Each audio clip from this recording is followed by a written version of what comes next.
On the morning of December 26, 1996, a 911 call from Patsy Ramsey set off a chilling chain of events. Where's my child?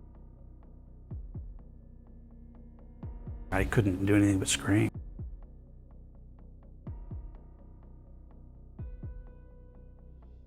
Were you a stage mother? Probably. With breathless panic in her voice, she reported the kidnapping of her daughter, JonBenét. But just hours later, a horrifying truth would emerge: JonBenét was dead. The 6-year-old beauty queen was found in the basement of her own home, in a condition far worse than anyone could have imagined. What really happened that Christmas night? Was it a kidnapping? Or was it a brutal murder right under their roof? The mysterious death of JonBenét Ramsey, a housekeeper's unsettling truth. From the outside, the Ramsey family appeared perfect, wealthy, successful, and seemingly living the American dream. But within the walls of their grand home, a much darker reality was unfolding. Jonbeney, a bright and beautiful young girl, was adored by her family and loved by those around her. Her mother, Patsy Ramsey, was a former beauty queen who took great pride in her appearance and her family's public image. John Ramsey, her father, was a successful businessman who provided for his family with a quiet sense of authority. And their son, Burke, was the older brother who, while not as central to the media's focus, was part of this seemingly perfect family unit. But behind the closed doors of the Ramsey household, tensions were building. For Linda Hoffman-Pugh, the Ramsey family's longtime housekeeper, these tensions were impossible to ignore. Linda had been with the family for years, and she had witnessed the ups and downs of their lives in a way no one else had. She wasn't just a maid or a servant. She was an observer, a quiet figure who saw the cracks in the facade that the world only saw as a flawless family. Linda began to notice that there were things happening behind the scenes that no one else was talking about. Patsy, for all her beauty and grace, was not the strong, composed woman she appeared to be. Linda saw the signs that something deeper was going on inside Patsy. She saw the emotional strain that Patsy was under, the weight of her expectations, both as a mother and as a wife. But more than that, Linda noticed the way Patsy would slip from moments of affection to explosive anger. She would go from being warm and loving to being irritable, sometimes snapping at JonBeney over trivial matters. Linda, who had witnessed this over and over, knew that something was wrong. Linda's suspicions began to mount. It wasn't just that Patsy was a mother under stress, it was something deeper. Linda believed that there were layers of tension in the Ramsey household that no one else could see. She saw how John and Patsy barely communicated, how there was a coldness between them that could not be ignored. They lived under the same roof but seemed worlds apart. John, consumed by his work, was distant and disconnected. Patsy, meanwhile, was consumed by the need to maintain the perfect image, the perfect family, and it was eating her up inside. Linda wasn't just an outsider looking in. She was inside their home every day, cleaning their kitchen, folding JonBeney's clothes, preparing meals, and observing. Over time, Linda began to notice the changes in Patsy. There were days when Patsy was filled with energy, floating through the house, managing everything with a smile on her face. But those days were becoming fewer and fewer. Linda saw the cracks in Patsy's demeanor, the increasing irritability, the growing sense of being overwhelmed. Patsy was no longer able to hide it. Linda saw the signs. She had witnessed how Patsy would go from sweet to short, tempered without warning, how she would lash out at JonBeney over things that seemed insignificant. It wasn't just that Patsy was overwhelmed by motherhood or the pressure of managing her public image. Linda believed there was something deeper, something more troubling. Patsy had become emotionally volatile. She was no longer the poised and composed woman she once was. She was a woman on the edge. It wasn't just the outward signs of stress that made Linda uncomfortable. It was the moments when Patsy would confide in her. Linda remembered one specific conversation that would haunt her. Patsy had pulled her aside, asking about a deeply personal matter related to her marriage. Patsy, embarrassed, wanted advice on something intimate that she felt she could not discuss with anyone else. It was a moment that shook Linda to her core. She had never seen this side of Patsy before. Patsy, the beautiful, poised woman who always seemed to have everything under control, was now seeking comfort from Linda, of all people. She was desperate. She was unraveling. Linda felt the weight of Patsy's words. In that moment, it became clear to Linda that Patsy was not just struggling with the pressures of family life, but with something much darker. She was carrying a burden, one that she could no longer keep hidden. Linda began to wonder if the problems in the Ramsey household went deeper than just stress and tension. Could it be that Patsy's struggles had manifested into something more destructive? Could it be that the woman who once appeared so flawless had been hiding a darkness inside her all along? In the days leading up to Jonbeney's death, Linda began to notice even more alarming signs. There was a palpable tension in the air. Patsy was not her usual self. She was irritable, on edge, and Linda could sense that something was about to snap. Linda wasn't sure what exactly had triggered it, but she could feel the shift in Patsy's behavior. It was as if a fuse had been lit, and the pressure was building. In the early hours of December 26, 1996, the life of a beautiful 6-year-old girl named JonBenét Ramsey was abruptly and tragically cut short. JonBenét, a child beauty queen, was found murdered in the basement of her family's home in Boulder, Colorado.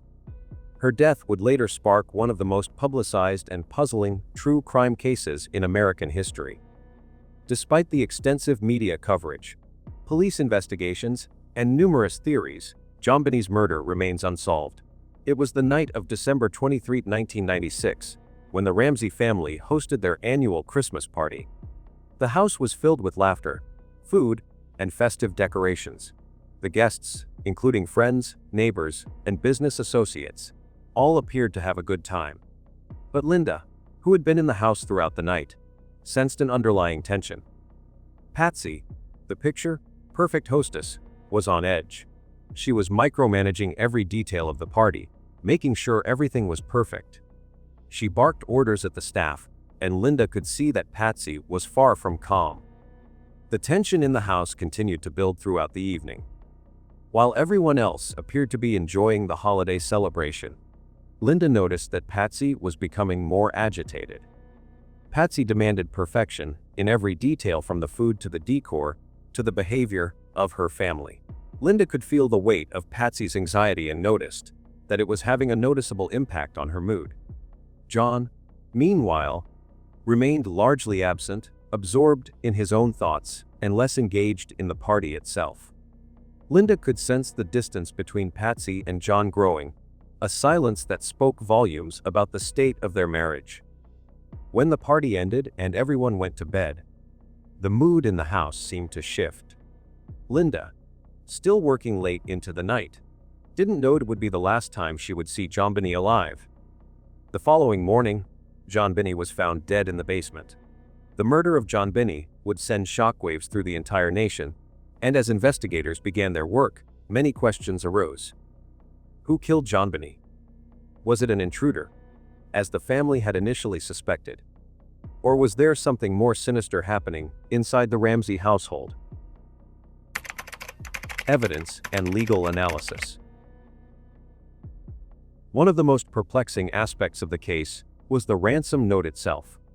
It stands out for its peculiarities, raising questions about its authenticity and purpose.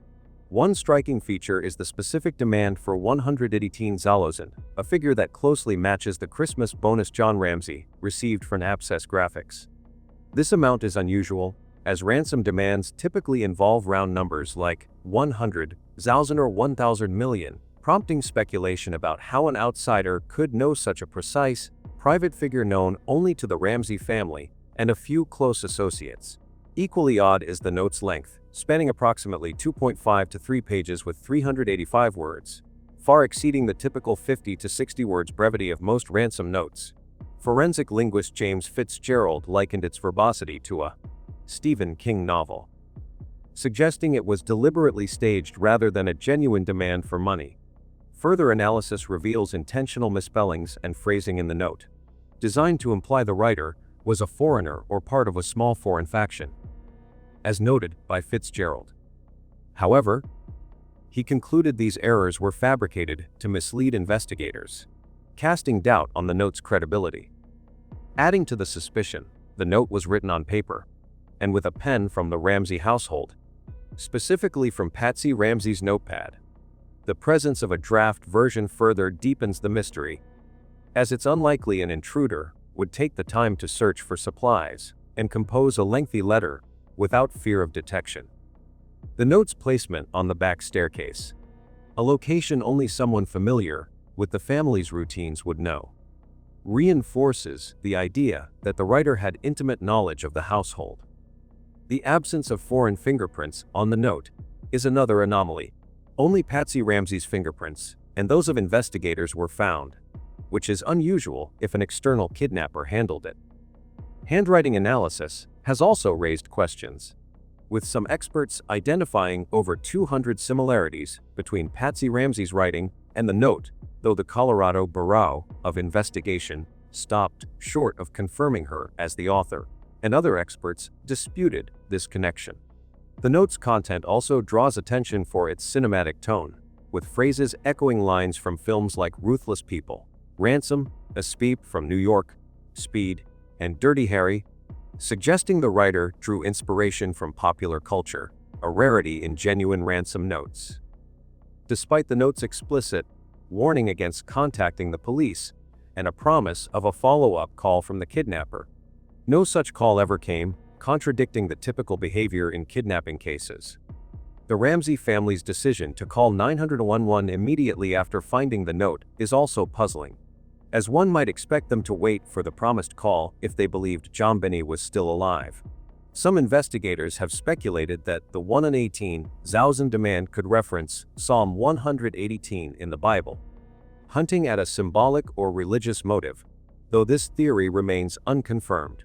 Finally, forensic expert Michael Baden remarked that he had never encountered a ransom note like this in his career, describing its complex and verbose nature as inconsistent with a typical extortion letter, suggesting it may have been crafted by someone within the household to divert suspicion. Another key piece of evidence that caught Linda's attention was a Swiss Army knife. Linda recalled taking the knife from Burke, Patsy's son, after he had misused it. She had hidden it in a closet near Jonbeney's room, intending to keep it out of reach. However, after Jonbeney was found dead, Linda was stunned to learn that the knife had been found near the child's body in the basement. This was no ordinary coincidence. Linda immediately suspected that only someone familiar with the family home, someone who had access to that particular closet, could have used the knife in the crime. The discovery of the Swiss Army knife near Jonbeney's body further solidified Linda's theory that the murder was not the work of an intruder but was, in fact, an inside job. The knife, hidden away for safety, should not have been easily accessible to anyone else, especially not a random intruder. One of the strange objects that attracted a lot of police attention during the investigation was the garrote used in the murder of JonBenét Ramsey. Was a chillingly crafted instrument, pieced together from materials found within the Ramsey household. This makeshift weapon consisted of a nylon cord, likely sourced from miscellaneous items in Patsy Ramsey's art supply bin, tightly wrapped around JonBenét's neck to form a strangling knot. A 4.5-inch broken piece of a paintbrush, also taken from Patsy's art supplies, served as the handle, with the remaining portion of the brush found in her supply box. The garrote's construction was notably sophisticated, featuring specialized knots, possibly akin to sailing knots, that suggested the maker possessed specific skills or knowledge, raising questions about their familiarity with such techniques. JonBenét's body was discovered with the nylon cord still tightly bound around her neck, her hands tied above her head, and duct tape over her mouth, with the official cause of death listed as asphyxiation due to strangulation, coupled with a skull injury. The garrote's connection to Patsy Ramsey stems primarily from the origin of its materials. Both the nylon cord and the paintbrush fragment were traced to Patsy's personal art supply bin, suggesting the weapon was assembled on site rather than brought by an outsider. This detail fuels suspicion, as it implies the perpetrator had intimate knowledge of the household and access to its contents, a feat difficult for an intruder to accomplish undetected in a short time frame. The specialized knots further complicate the narrative. Some sources speculate that Patsy, as a former beauty queen with an affluent lifestyle, might have been exposed to activities like sailing through her husband, John Ramsey, who had an interest in yachting. However, no direct evidence confirms Patsy possessed the expertise to tie such knots. Investigators, including forensic linguist James Fitzgerald, have pointed to signs of staging in the crime scene, with the garret's complexity and use of household items suggesting the killer was likely a family member or someone intimately familiar with the home. Boulder police initially suspected Patsy may have crafted the garret as part of a staged cover-up to obscure the true circumstances of JonBenét's death, though no forensic evidence, such as fingerprints, directly ties her to the weapon. While the ransom note in the case raised suspicions due to similarities with Patsy's handwriting, as noted by some experts, no conclusive evidence links her directly to the garret's creation. Patsy's behavior, such as calling 911 despite the ransom note's threats, and wearing the same clothes from the previous Christmas Eve, added to the scrutiny, reinforcing theories of her potential involvement in staging the scene. Nonetheless, the absence of definitive forensic links leaves the garret's connection to Patsy as a matter of speculation, rather than certainty. Also, Jonbeney was discovered in the basement's wine cellar, a rarely used room in the Ramsey home, wrapped in a white blanket. This blanket, believed to be from Jonbeney's bedroom or a common area of the house, covered most of her body, leaving only her head and shoulders exposed.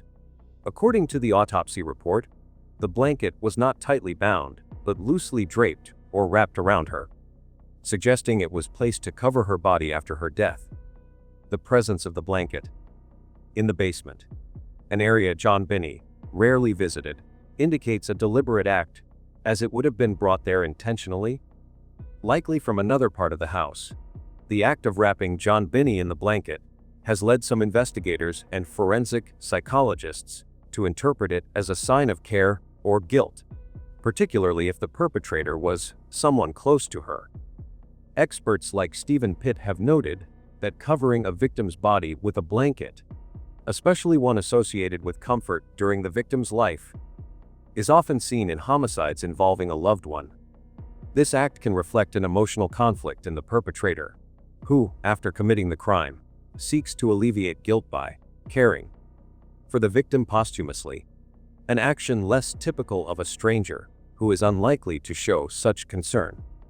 In this context, the blanket's use strengthens the hypothesis that the killer was intimately familiar with the Ramsey household, possibly a family member like Patsy Ramsey. Suspicion has centered on Patsy due to the blanket's origin as a household item, suggesting the perpetrator had easy access to it, unlike an intruder who would be less likely to search for and use a blanket in a secluded basement room. Boulder police and investigators like Steve Thomas have argued that the crime scene, including the blanket, showed signs of staging to mimic a kidnapping or obscure the true circumstances of Jonbeney's death. The choice of a familiar blanket, possibly one Jonbeney used, could indicate an attempt by Patsy to create an impression of affection or protection, diverting suspicion. Patsy's behavior, such as calling 911 despite the ransom note's warnings, and wearing the same clothes from the previous Christmas Eve, further fueled speculation that she might have acted instinctively to protect Jonbeney's image out of guilt following a tragic event, such as an accident or impulsive act. Psychological analysis, including insights from former FBI profiler John Douglas, support the idea that the blanket's use points to an emotional connection between the killer and Jonbeney. As her mother, Patsy fits this profile, driven by a strong emotional motive to care for her daughter even after a devastating incident. However, alternative theories, such as those proposed by Detective Lou Smith, suggest an outside intruder might have used the blanket to delay discovery of the body or as a random act. This view is less widely accepted due to the lack of evidence for a break-in, such as footprints or broken windows. While the blanket's presence raises compelling questions about the killer's mindset, no forensic evidence, like fingerprints or DNA, directly links Patsy to its placement, leaving the act's significance as a haunting but unresolved clue in the case. In Linda's mind, the most telling aspect of the entire crime scene was how it had been staged. Patsy did not immediately call 911 after discovering Jonbeney was missing. Instead, she spent time crafting a complex narrative that would later point to a kidnapping. The ransom note, the use of the Swiss Army knife, and the careful placement of Jonbeney's body in the basement were all elements that indicated this was not the chaotic result of a momentary crime. It was a calculated attempt to cover up the murder. Linda felt that Patsy had been careful in her actions, making sure everything seemed plausible to law enforcement. She knew the house intimately, where the items were stored, where to find the necessary tools to stage the crime, and even where to place Jonbeney's body in a hidden part of the house. The basement, where Jonbeney's body was discovered, was not a place visitors to the home would easily find. It was a location that only someone deeply familiar with the house would know. Forensic analysis of the crime scene reinforced Linda's suspicions. The lack of signs of forced entry, combined with the meticulous staging of the crime, pointed to someone who was intimately familiar with the house. The evidence from the scene, combined with the absence of an intruder, painted a clear picture of a staged crime. The items used to restrain Jonbeney, the ransom note, and the careful positioning of her body all pointed to someone within the family. For Linda, the only plausible conclusion was that Patsy had killed Jonbeney and then staged the entire scene to make it appear as if it were a botched kidnapping. Linda Hoffman-Pugh, an inside look. While the case has been extensively covered by the media and examined by law enforcement, the observations of Linda paint a picture of a family that was far from the idealized image they projected to the outside world. And it is through Linda's eyes that we begin to unravel some of the deeper layers of mystery surrounding Jonbeney's death. As mentioned, Linda's first major observation of the Ramsey family was how much of their life was dedicated to maintaining an outward appearance of perfection.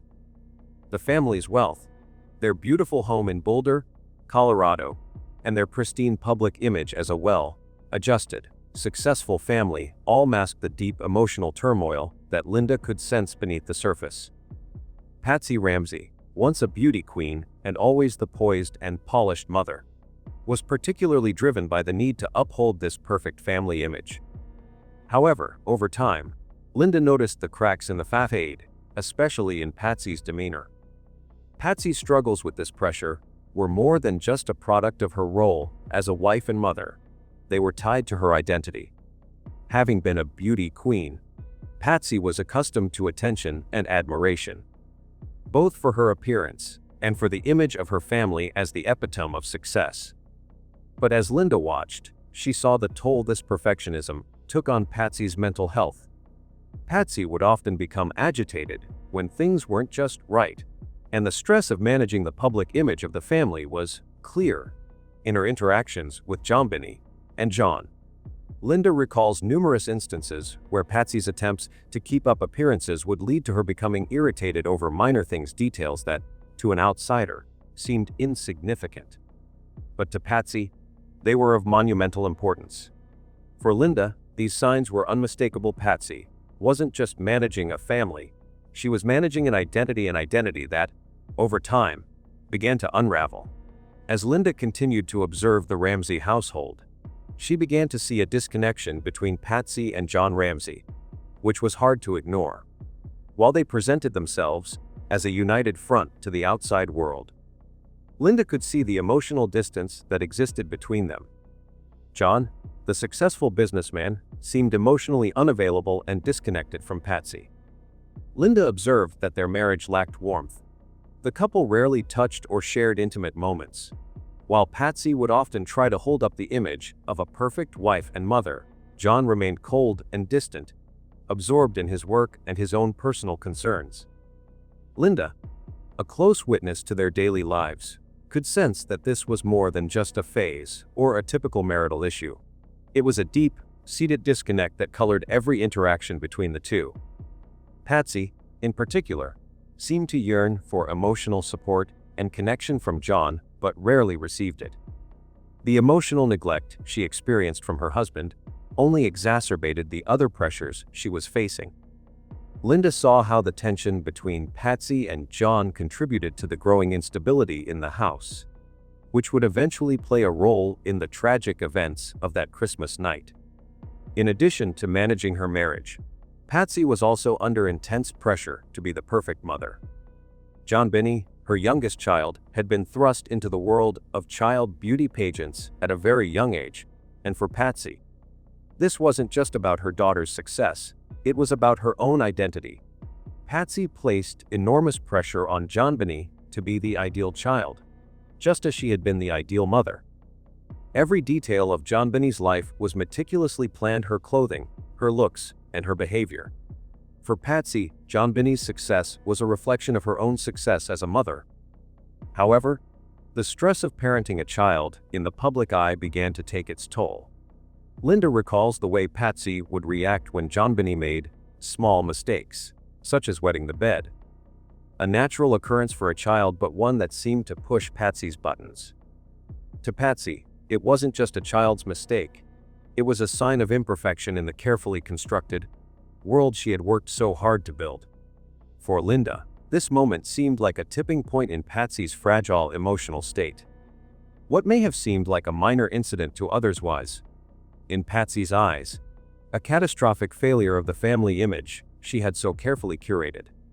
The final straw came on the night of December 25, 1996, when Jonbeney was found dead in the basement of the Ramsey home. Linda's suspicion that Patsy was capable of something far darker than a mother's frustration reached its peak. She had already seen the temper could escalate, particularly when her sense of control was threatened. When Jonbeney wet the bed that night, it may have been the spark that ignited the anger and frustration Patsy had been bottling up for months, maybe even years. Linda believes that in this moment of overwhelming pressure, Patsy snapped. The anger that had been building for so long, the cumulative stress of maintaining a perfect family, and the emotional neglect from John led Patsy to act in a way that was unthinkable. In a moment of emotional overload, Linda theorizes, Patsy could have done something in a fit of rage that she could never have predicted. Linda's belief that Patsy's actions were fueled by a momentary loss of control was key to her understanding of the crime. Patsy had always been in control of her image, her family, and her life. But that night, control was lost, and the results were catastrophic. As Linda processed everything she had witnessed and pieced together the details, she came to a grim conclusion: Patsy had killed Jonbeney in a moment of rage. And then she had covered it up. Linda's conviction about the true events of that night remained unwavering. She believed that Patsy's emotional breakdown, fueled by years of pressure, led to a crime that Patsy could not undo. But the cover-up, creating a false narrative, crafting the ransom note, staging the scene, was all part of an effort to protect herself and preserve the ideal image of the Ramsey family. Linda knew that what she had seen in the Ramsey home was something much deeper than what the world was willing to believe. What she saw was a woman who, in an attempt to protect her family's reputation, had crossed a line that could never be uncrossed. So, what really happened with Patsy that night? It was believed that the insane minutes started in a moment of rage, accidentally causing the death of her daughter, Jonbeney, triggered by a bedwetting incident. Envisioning the scenario, Patsy, frustrated, entered Jonbeney's bathroom to change her clothes roughly. During this altercation, Jonbeney slipped and struck her head on the bathtub's edge or another object, sustaining a fatal injury. Panicking, Patsy tried repeatedly to revive her daughter but failed. To conceal the incident from the rest of the family, she carried Jonbeney's unconscious body to the basement, placing her in front of the wine cellar while she considered her next steps. After some time, Patsy concluded that staging a kidnapping was her best option to protect her reputation and family, deciding to keep the truth from her husband John for the rest of her life. She meticulously drafted and redrafted a ransom note, unaware that earlier drafts left impressions on the notepad beneath, and carefully stored the pen to avoid suspicion. Returning to the basement, she made a final attempt to wake Jonbeney, who remained unresponsive. Overwhelmed with grief, Patsy, sobbing, used a paintbrush from her art supplies to fashion a garrote, strangling her daughter to reinforce the appearance of an intruder's attack. She then bound Jonbeney's hands and placed duct tape over her mouth, inadvertently leaving fibers from her Christmas sweater on the knots and tape. To further stage the scene, she dragged Jonbeney into the wine cellar, believing it an unlikely place for discovery, and positioned a suitcase under the basement window to suggest an intruder's entry, neglecting to the intact cobwebs on the windowsill. Realizing that implicating a male intruder would further distance herself from the crime, Patsy broke part of the paintbrush used in the garrote and inserted it into Jonbeney, leaving wooden fragments later found in her body that matched the garrote's handle. Stricken by the sight of her daughter on the cold basement floor, and noticing Jonbeney had urinated during the strangulation, Patsy retrieved a nightgown and a blanket from the dryer. Unable to untie the tight knots around Jonbeney's wrists to change her clothes, she placed the nightgown beside her, wrapped her in the blanket, and sat sobbing, clutching the garment. Eventually, she covered Jonbeney's legs, closed the basement door, and returned upstairs. Patsy's performance began as she discovered the ransom note on the staircase she used every morning, woke John, and called the police. Her behavior during the police investigation appeared erratic, raising suspicions. When John found Jonbeney's body, a silent exchange with Detective Linda Arndt suggested he began to suspect Patsy's involvement. Despite this, John chose to protect his wife, either fully believing her or avoiding the truth, possibly until her death, leaving the full reality of the events unresolved. The Unanswered Questions. The tragic and baffling death of JonBenét Ramsey, a case that has captivated the world for over 2 decades, remains an enigma, full of questions that have never been answered. Despite numerous investigations, media attention, and expert analysis, one of the biggest mysteries still revolves around the question, who killed JonBenét Ramsey?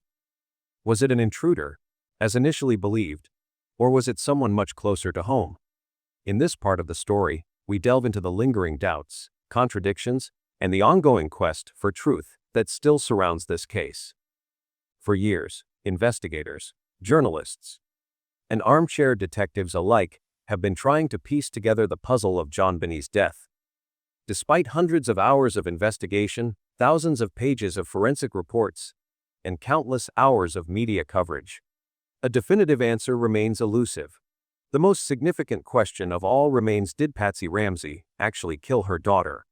Many aspects of the case remain unresolved, fueling ongoing speculation and debate. From the time of JonBenét's death, investigators were faced with numerous contradictions that made it difficult to ascertain what truly happened. The presence of a ransom note, the circumstances surrounding JonBenét's body being found in the basement, and the lack of any clear evidence of an intruder all raised more questions than answers. Patsy's behavior in the aftermath of the crime, including her reluctance to immediately call 911, further complicated matters. The idea that an intruder could have committed the crime was initially the leading theory. However, over time, as more details emerged, particularly about the evidence at the crime scene, the idea of a family member being involved gained traction. Patsy Ramsey, who was emotionally distraught and visibly overwhelmed during the investigation, became one of the primary suspects. However, with no direct evidence linking her to the crime, the question remains, could a mother have killed her own child in such a brutal manner? Linda Hoffman-Pugh, the Ramsey family's longtime housekeeper, became an essential figure in the investigation due to her unique insight into the Ramsey household. Having worked closely with the family for years, Linda was able to observe Patsy's behavior up close and noticed things that others might have missed. Her testimony, however, has not been without controversy. One of the key elements of Linda's statements is her strong belief that Patsy was responsible for JonBeney's death. Linda's suspicions arose not from direct evidence of the murder, but from the behaviors she witnessed within the family dynamic. Patsy's emotional volatility, her struggles with maintaining the image of a perfect family, and her desperate actions following JonBeney's death led Linda to the conclusion that the crime was not the work of an intruder, but a tragic, desperate act by the mother herself. However, Linda's testimony has been met with skepticism. Some critics argue that Linda's personal feelings toward the Ramsey family, particularly after being implicated as a potential suspect early on, may have influenced her views. They point out that Linda had a vested interest in the case, especially given her involvement in writing a book about the Ramsey family. The Death of Innocence, the untold story of JonBeney's murder, and how its exploitation compromised the pursuit of truth, a memoir by John and Patsy Ramsey, serves as their heartfelt account of the tragic murder of their daughter. The book's primary purpose is to counter accusations implicating the Ramseys in their daughter's death, while condemning the mishandled police investigation and distorted media coverage. Through alternating chapters written by John and Patsy, the book recounts the events of that fateful Christmas and the morning after, when they discovered a ransom note and, later, JonBeney's body in their basement. It delves into their family life, John's business ventures, and Patsy's battle with stage 4 ovarian cancer, from which she was in remission at the time, offering a personal lens on their grief and resilience. The memoir provides the Ramseys' perspective on the investigation, sharply criticizing the Boulder police for allowing the crime scene to be compromised, neglecting key leads, and fixating on the family without substantial evidence. The authors denounced tabloid journalism and mainstream media for tarnishing their reputation, falsely portraying JonBenét as a sexualized pageant girl and spreading misinformation that hindered the search for the true killer. A strong undercurrent of Christian faith runs through the narrative, with the Ramseys emphasizing how their beliefs sustained them through loss and public scrutiny. Patsy even suggests JonBeney's death might be part of a divine plan to bring mothers and daughters closer, a reflection of her spiritual coping mechanism. Key themes include the Ramseys' assertion of their innocence, stressing the lack of evidence tying them to the crime, and the investigation's failures, marked by the police's inexperience and narrow focus on the family. The book also addresses the media's role in casting the Ramseys as suspects, damaging their chances of finding justice.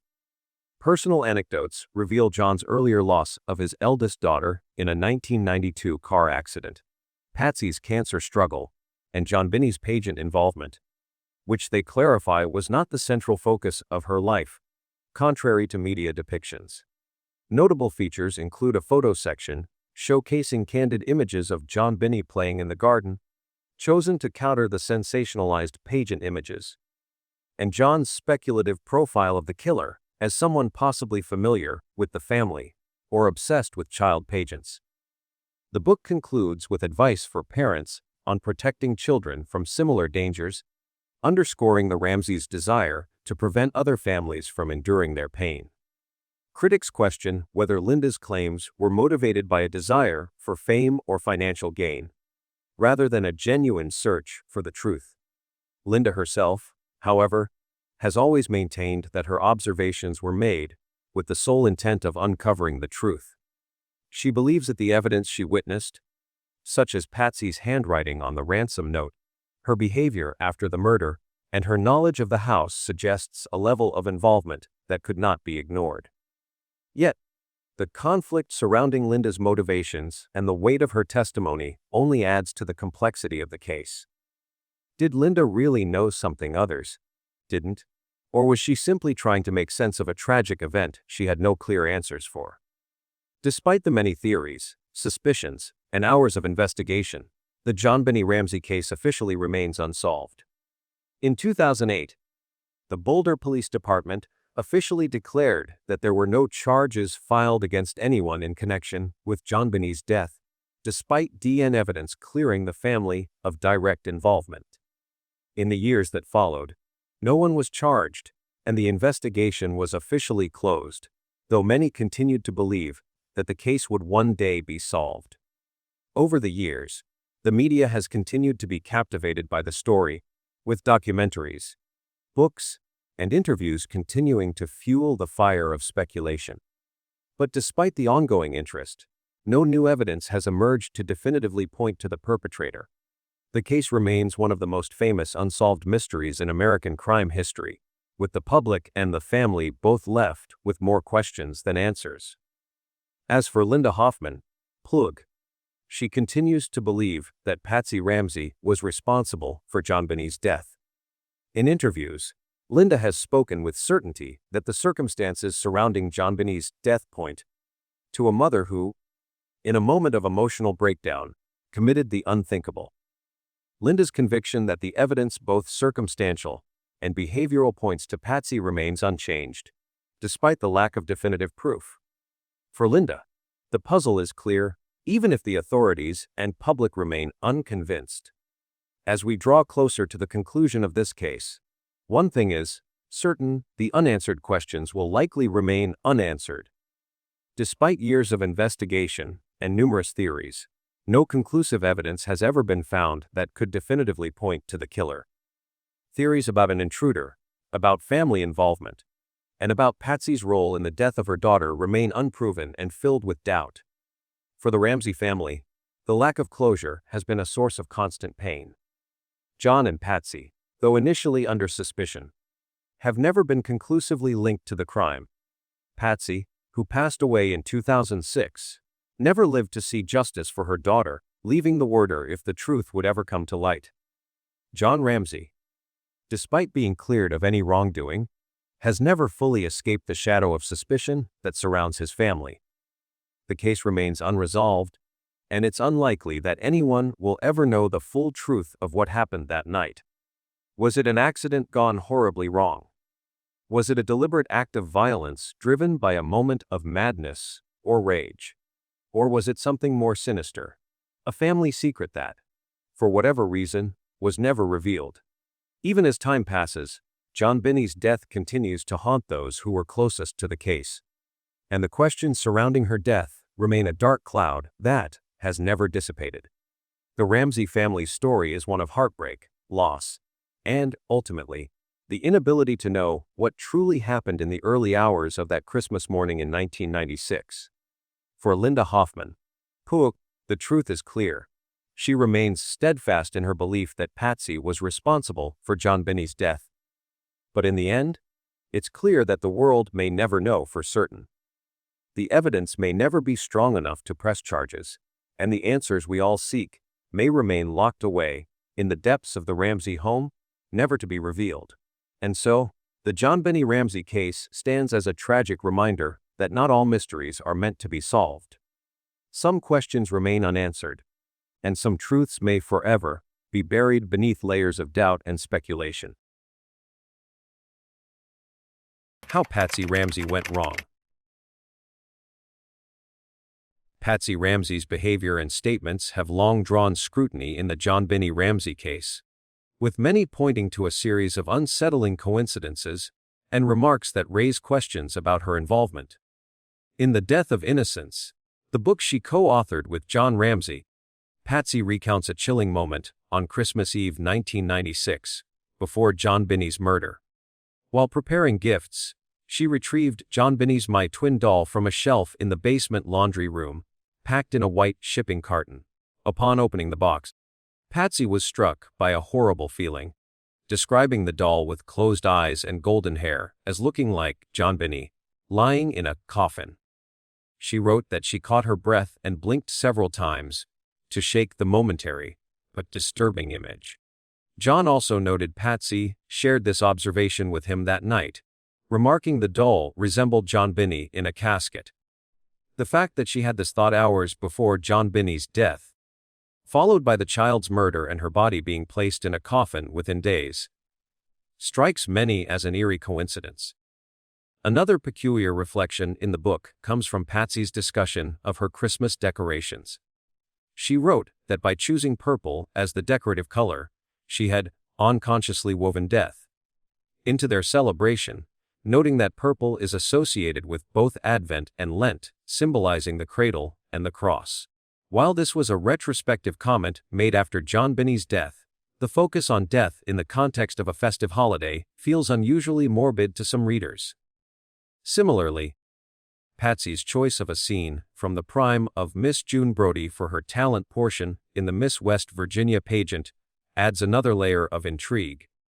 The play includes a passage about children enjoying pineapple cubes with cream, served with a spoon, during a moment described as the happiest days of their lives. This bears a striking resemblance to the pineapple and cream found in a bowl with a spoon on the Ramseys' dining room table, alongside a glass with a tea bag, discovered after Jonbeney's death, prompting speculation about a connection. Patsy's familiarity with movie quotes also draws attention, given the ransom note's cinematic references. In her 1995 Christmas newsletter, she quoted The Shining, writing, "All work and no play makes John a dull boy," mirroring a famous line from the film. This parallel fuels suspicion, as the ransom note similarly echoed phrases from movies like Ransom and Speed. Another odd detail involves a gold identification bracelet Patsy gave JonBenét on December 23, 1996, engraved with her name and the date, 12/25/96. The day she was meant to receive it, and coincidentally, the day she died. Unlike typical identification bracelets, which often include a birth date, this one bore the gift's intended presentation date, an unusual choice that aligns eerily with the tragedy. The black duct tape found on Jonbeney's mouth further complicates the narrative. The Ramseys claimed they did not own such tape, suggesting an intruder brought it. However, in November 1996, Patsy reportedly asked a clerk at a home improvement store in Athens, Georgia, for help locating duct tape. Additionally, in January 1997, a bookkeeper at McGuckin Hardware in Boulder received calls from a man identifying as John, inquiring about purchases made on December 2 and 9, 1996, with an American Express card. The receipts, later linked to Patsy's card, included items priced at $1.99, the cost of the missing duct tape, though the items were not specified. The caller's persistence and subsequent request for itemized receipts raise questions about attempts to trace or obscure purchases. Trace evidence on the duct tape, including red, blue, pink, purple, and brown cloth fibers and possible beaver fur, adds another layer, as some sources suggest Patsy owned boots with beaver fur. The likelihood of an intruder's tape carrying fur matching Patsy's boots seems improbable, unless she handled it, intensifying speculation. Patsy's statements also include a haunting remark about Jonbeney. "She'll never have to know the loss of a child. She will never have to know cancer or death of a child." This comment, open to interpretation, could reflect a mother's grief or carry a deeper implication. Taken individually, these incidents might seem incidental, but their cumulative weight, combined with Patsy's behavior, such as wearing the same clothes from Christmas Eve and calling 911 despite the ransom note's warnings, leads some to question whether her actions suggest premeditation or unconscious guilt. While no definitive evidence ties Patsy to the crime, the pattern of coincidences, from her unsettling premonitions to the use of household items like the blanket and duct tape, keeps her at the center of suspicion in this unresolved case. Alongside all the information we've just covered, there's another story about Patsy Ramsey, one that's made a lot of people question how she really handled everything around her. We're not here to make any judgments on that. That part's up to you. It is the story of the Ramsey family's dog, Jax, a bacon fries, reveals troubling dynamics within the household that some believe mirror broader issues of neglect, potentially linked to Jonbeney's death. According to Linda Wilcox, a former housekeeper, Patsy Ramsey was adamantly against getting a dog, particularly for Jonbeney, yet John insisted on acquiring one. Patsy reluctantly chose Jax from a pet store, but the dog struggled with house training, often leaving puddles, and was confined to the wood-floored area near the spiral staircase and patio door. Wilcox recounted a bizarre incident where the original Jax, suffering from a supposed liver disease, was secretly replaced with a healthier dog after a vet visit. When Wilcox noticed the switch, Patsy admitted the swap, urging her to keep it quiet, as no one else was aware. This raises questions about Patsy's willingness to quietly replace a bad dog, possibly to avoid the burden of caring for a sick animal she never wanted. The power dynamic between Jon and Patsy is telling. Jon's decision to get the dog, despite Patsy's objections and her ongoing recovery from stage 4 ovarian cancer, placed the responsibility of care on her. Wilcox noted that Jon merely tolerated Jax at best, showing no affection and reacting strongly if the dog touched his belongings. This suggests a household where Jon exerted control over major decisions, leaving Patsy to manage the consequences, even when unwilling. The dog's treatment parallels reported issues with the children, particularly Jonbeney's bedwetting and scatological problems, which some attribute to stress or inadequate parental attention. Jax, described as a bad dog, was likely neglected, receiving minimal care or affection. Much like the children, may have been left to fend for themselves at times. Wilcox further revealed that during the summer of 1994, the Ramseys took Jax to Michigan but, preoccupied with pageants and other activities, found caring for him a hassle. She believes they gave the dog to neighbors, a claim supported by housekeeper Linda Hoffman-Pugh. In Perfect Murder, Perfect Town, Hoffman-Pugh described how Jax, initially taken home by her, was too disruptive with constant yipping.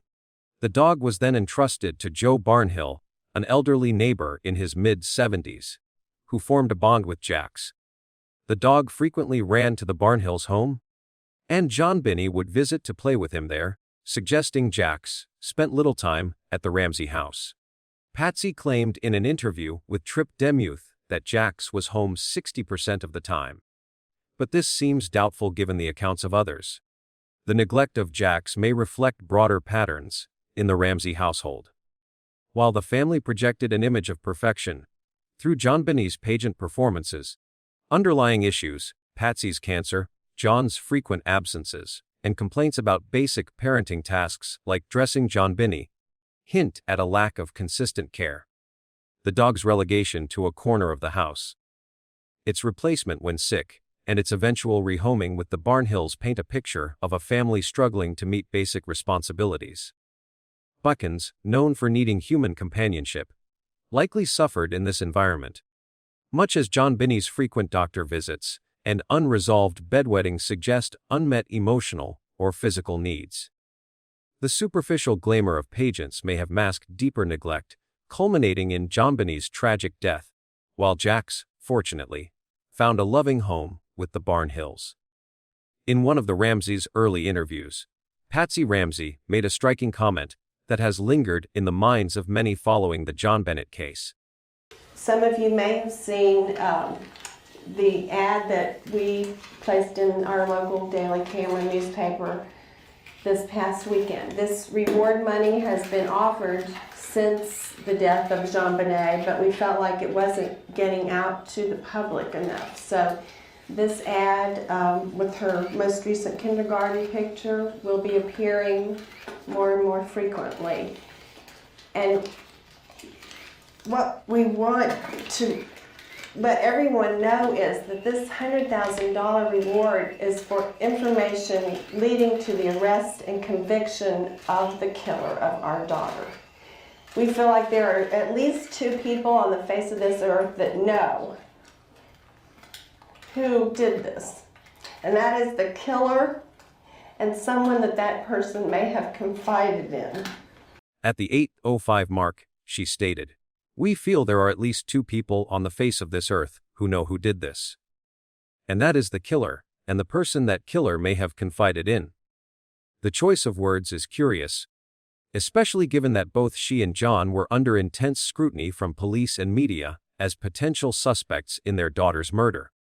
Why phrase it this way? To some, it's as if Patsy was waving a neon sign declaring, "It's us." "We know what happened, and maybe Burke knows a bit too, but we're not sure how much." The statement feels like a slip, almost too revealing for a couple fighting to clear their names. John's reaction, a subtle, wide-eyed glance at Patsy, is telling, as if his stomach dropped, silently pleading for her to stop talking. One observer bluntly noted, "Does anyone else think it's a bit odd?" John took a big gulp and stared at Patsy like he was saying, "Please shut up." The moment raises a lingering question. Did Patsy, in the pressure of public interviews, inadvertently let the truth, or a hint of it, slip out? Or was this a calculated move to shape the narrative? Either way, her words and John's visceral response continue to fuel speculation about what the Ramseys truly knew. The JonBenét Ramsey case remains one of the most haunting and unresolved mysteries in American criminal history, a tragedy that not only shattered a family, but also exposed the complexities of justice, public perception, and investigative processes. At the heart of this enigma lies Patsy Ramsey, a figure whose actions, statements, and demeanor have been dissected for nearly 3 decades. Ascertaining her innocence has been a persistent challenge, as the evidence both supports and undermines her claims of non-involvement.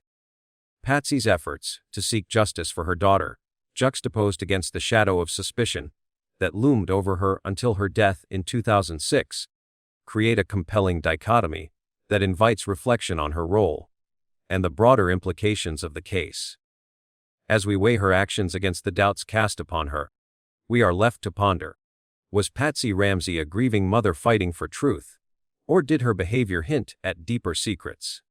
The case also set a significant precedent for American police investigations, emphasizing the prioritization of family members as initial suspects before expanding outward, a shift that carries profound lessons for justice and society. Patsy Ramsey's efforts to uncover the truth about her daughter's murder were relentless, marked by a public campaign that included media appearances, the publication of The Death of Innocence with her husband John, and legal battles to clear their names. In their book, Patsy passionately defended their innocence, detailing the events of Christmas 1996, criticizing the Boulder police for mishandling the crime scene, and decrying the media's sensationalized portrayal of JonBenét as a pageant queen.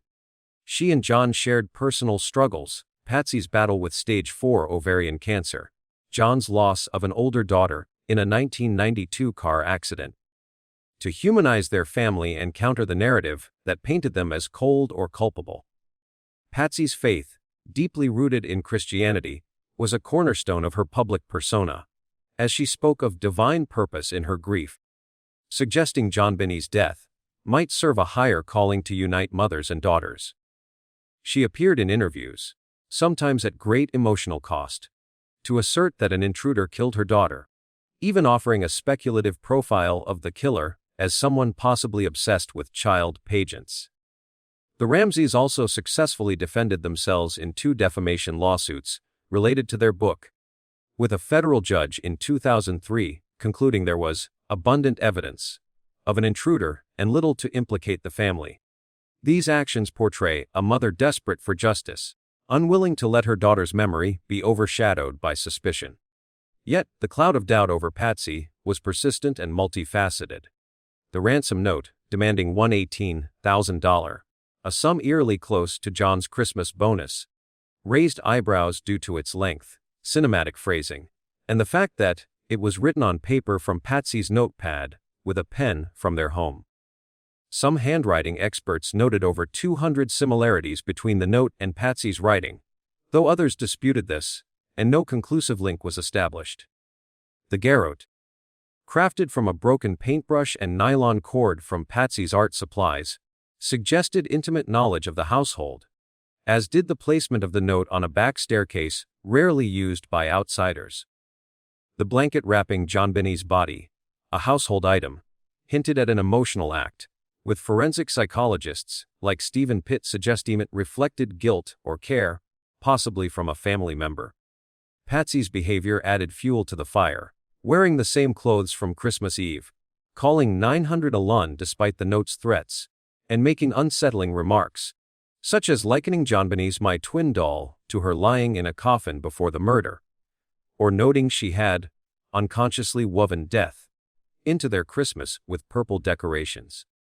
Her choice of a scene from the prime of Miss John Brodie for a pageant performance, with its reference to pineapple and cream, eerily echoed the pineapple found on the Ramseys' dining table, a detail tied to the crime scene.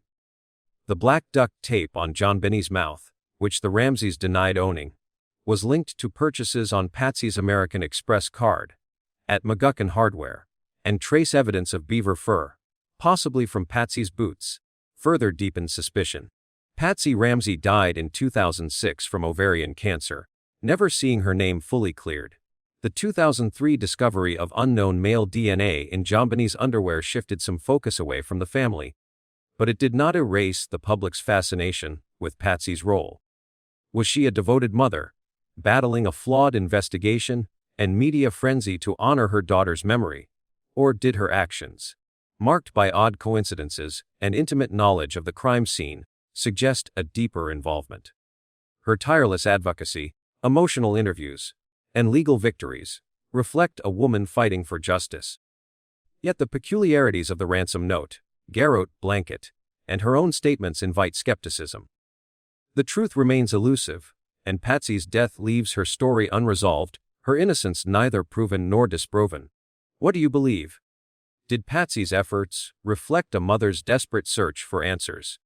Or do the web of coincidences, her handwriting similarities, household items at the crime scene, and cryptic remarks, point to something more? How do you weigh her public crusade against the shadows of doubt that followed her to her grave? The JonBenét Ramsey case reshaped American police investigative protocols, establishing a precedent that has influenced countless cases since. The Boulder Police's initial focus on the Ramseys, despite a lack of definitive evidence, highlighted a critical lesson. In cases involving child victims, investigators now prioritize scrutinizing family members before expanding to external suspects. This shift stems from the recognition that many such crimes involve someone close to the victim, as seen in the Ramsey case, where the use of household items and intimate details like the ransom amount suggested familiarity. The case exposed flaws in early investigative practices, contaminated crime scenes, overlooked leads, and premature assumptions that led to lost opportunities. It taught law enforcement to approach family members with rigor, ensuring no stone is left unturned, while also cautioning against tunnel vision that can derail justice. The Ramsey case underscores the delicate balance of thoroughness and objectivity, a lesson etched into modern protocols. Beyond investigative reform, the case offers broader lessons about truth, perception, and justice. It reveals how the media can distort reality, turning a grieving family into public villains and a child into a sensationalized icon. It challenges us to question snap judgments, as the Ramseys faced a trial by media that nearly overshadowed the search for Jonbeney's killer. The unresolved nature of the case reminds that justice is not guaranteed, and truth can remain buried beneath layers of doubt and error. It asks whether we, as observers, can separate fact from narrative, or if we too are swayed by the compelling, yet inconclusive, coincidences surrounding Patsy Ramsey. Her story, part advocate, part enigma, invites us to reflect on the human cost of an unsolved tragedy and the enduring quest for answers that may never come.